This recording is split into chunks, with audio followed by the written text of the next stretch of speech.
bên gió lá. Bạn một càng khơi tên na lết qua để lơ lay cầm một mi má thốt nhà nằm ta phù an ngày có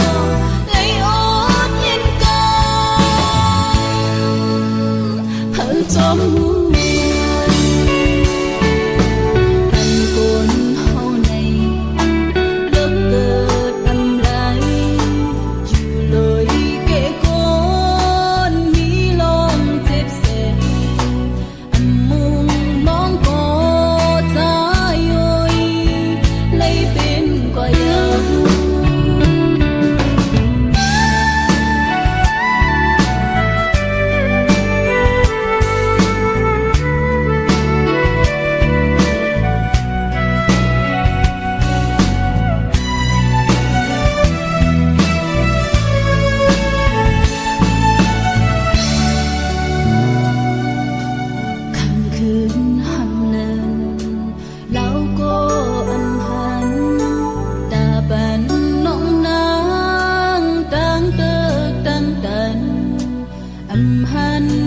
phơ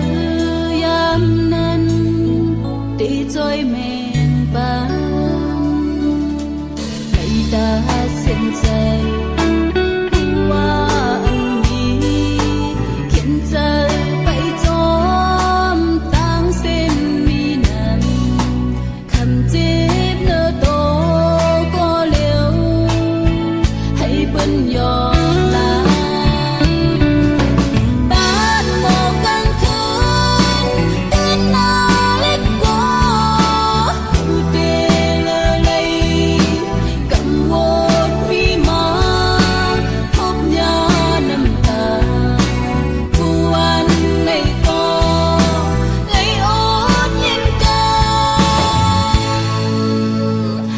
chóm